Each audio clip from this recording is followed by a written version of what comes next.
হাতে গোনা আর কয়েকটা দিন পরেই রথযাত্রা।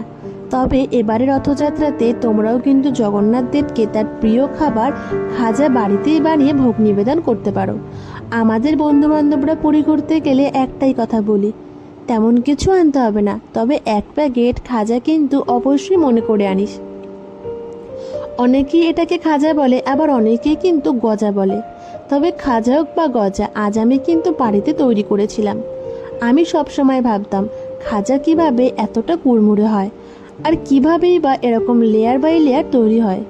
এটা যদি বাড়িতে তৈরি না করতাম আমি তো বুঝতেই পারতাম না এটা বানানো এত সোজা।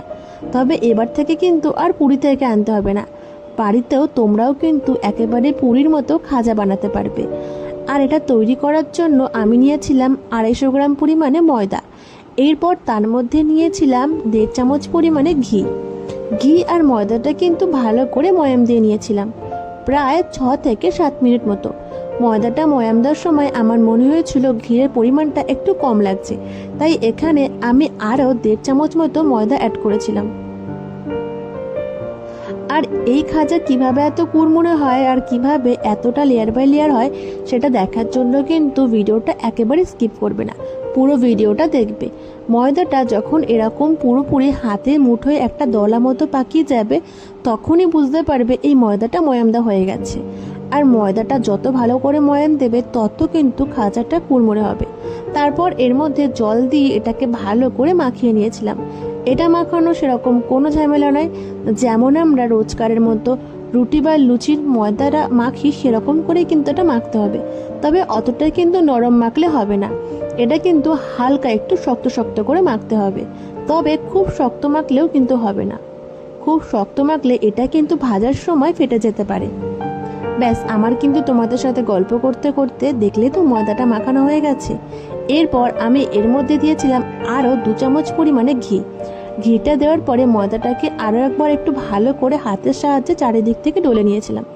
তারপর এটাকে কিন্তু একটা কাপড় বা একটা বাটি দিয়ে ঢাকা দিয়ে ঢেকে রাখতে হবে প্রায় 15 থেকে 20 মিনিটের জন্য। তারপর একটা রুটির বেলা যে চাকি থাকে তার মধ্যে এটাকে একটু হালকা করে ময়াম দেওয়ার পরে, যেমন আমরা রুটির লেচি করি সেরকম করেই কিন্তু এই লেচিগুলোকে একটা একটা করে কেটে নিতে হবে। তোমাদের কাছে ছুরি থাকলে অবশ্যই ছুরি দিয়ে কাটবে। আমার কাছে না সেই সময় ছুরিটা পাওয়া যাচ্ছিল না, তার জন্য কিন্তু হাত দিয়ে এটাকে লেচি করেছিল। ব্যাস, লেচিগুলো কিন্তু সব করা হয়ে গেছে। এবার আমরা যেমন রোজকারের মতো রুটি বেলি সেরকমই কিন্তু একটা রুটি এখানে বেলে নিতে হবে। আর রুটিটা কিন্তু অবশ্যই ময়দা দিয়ে বেলবে।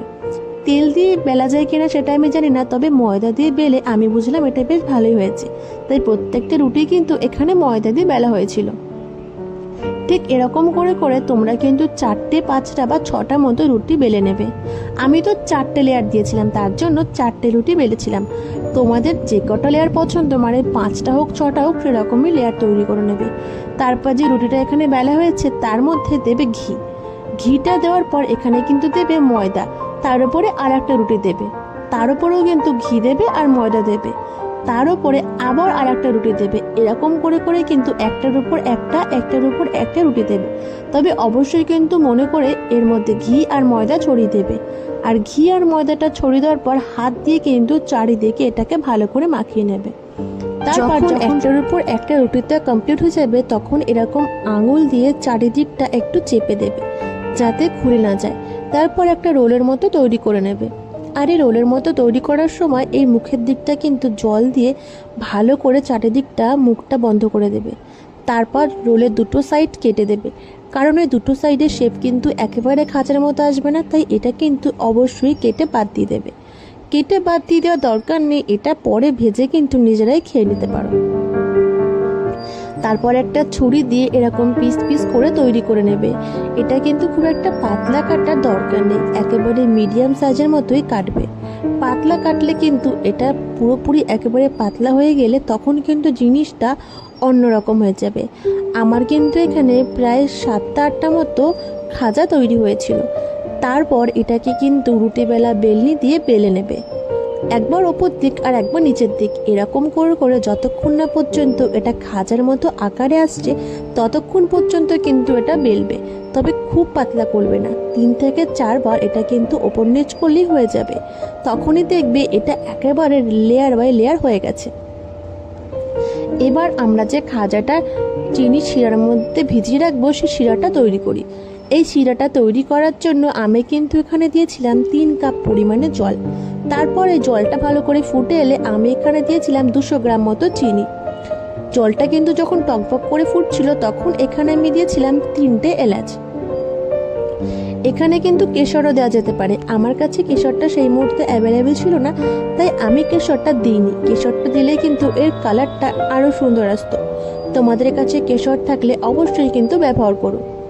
এই চিনির রসটা একেবারে ফোটাতে ফোটাতে যখন আঙুলের মধ্যে একটা আঠালো আঠালো ভাব চলে আসবে তখন কিন্তু এটাকে নামিয়ে রাখবে। খুব আঠালো করা দরকার নেই, তাহলে কিন্তু এটা আবার একেবারে শক্ত হয়ে যেতে পারে। এরপর আমি খাজাটা ভেজে নেব। আর এই খাজাটা ভেজে নেওয়ার জন্য আমি কিন্তু কড়াইয়ের মধ্যে দিয়ে দিলাম পরিমাণ মতো রিফাইন তেল। তেলটাকে কিন্তু সেই মুহূর্তে একটু ভালো করে গরম করে নেবে। তারপর কিন্তু যখন খাজাগুলো ছাড়বে তখন গ্যাসের ফ্লেমটাকে আস্তে দেবে, না হলে এই খাজাগুলো ওপর দিক থেকে ভাজা হয়ে গেলেও ভেতর দিক থেকে কিন্তু একেবারেই ভাজা হবে না, তখন এগুলো আবার নরম হয়ে যাওয়ার চান্স থাকবে। ঠিক এরকম অল্প আছে আমি 15 থেকে 20 মিনিটের মতো এগুলোকে ভেজে নিয়েছিলাম। যখন খাজাগুলো তেলের মধ্যে ছাড়বে তখন কিন্তু অবশ্যই অনেকগুলো খাজা একসাথে দেবে না, তাহলে এটা কিন্তু একটার সাথে একটা লেগে যেতে পারে। 3টা থেকে 4টে পরিমাণে দেবে, আমি কিন্তু তাও এখানে 6টা মতো পরিমাণে দিয়েছিলাম। এরকম বাদামি বাদামি কালার হয়ে এলেই বুঝতে পারবে খাজাগুলো কিন্তু আমাদের ভাজা হয়ে গেছে। ব্যাস, আমার কিন্তু এই খাজাগুলো একেবারে ভাজা হয়ে গেছে। এবার এগুলোকে আমি তুলে নেব। আর খাজাটা তুলনার সাথে সাথে কিন্তু চিনি রসের মধ্যে ছাড়বে না, 2 থেকে 3 মিনিট পরে এটাকে কিন্তু চিনি রসের মধ্যে ছাড়বে। এবার এগুলোকে আমি একটা বাটির মধ্যে নিয়ে নিয়েছি। তারপর তার মধ্যে কিন্তু আমি দিয়ে দিচ্ছি তৈরি করে রাখা চিনি শিরাটা। এই চিনি শিরাটা দিয়ে দেওয়ার সাথে সাথে একটা চামচ বা কিছু দিয়ে এই খাজাগুলোকে কিন্তু এই চিনি শিরার সাথে ভালো করে একটু মিশিয়ে নেবে। তারপর এটাকে 2 থেকে 3 মিনিট এরকমভাবে একটা কোনো ঢাকনা চাপা দিয়ে রেখে দেবে। 2 থেকে 3 মিনিট হয়ে গেলে এই খাজাগুলোকে কিন্তু অন্য একটা বাটির মধ্যে একেবারে রসটাকে ভালো করে ঝাঁকিয়ে নিয়ে রেখে দেবে। এটা কিন্তু একেবারে শুকনো করে তুলবে। যখন এগুলো তুলবে এবার তোমরা দেখো এটা কিন্তু একেবারে পুরোপুরি লেয়ার বাই লেয়ার তৈরি হয়েছে। আর দেখে কিন্তু বোঝাই যাচ্ছে না যে খাজাগুলো আমি বাড়িতে তৈরি করেছি। তবে এবারের রথযাত্রায় অবশ্যই কিন্তু তোমরা জগন্নাথ দেবকে এরকম করে তার প্রিয় খাবার খাজা বানিয়ে ভোগ নিবেদন করতে পারো। ভিডিওটা ভালো লাগলে অবশ্যই কিন্তু একটা লাইক করে দিও আর তোমাদের বন্ধুদের কাছে শেয়ার করে দিও, যাতে তারাও কিন্তু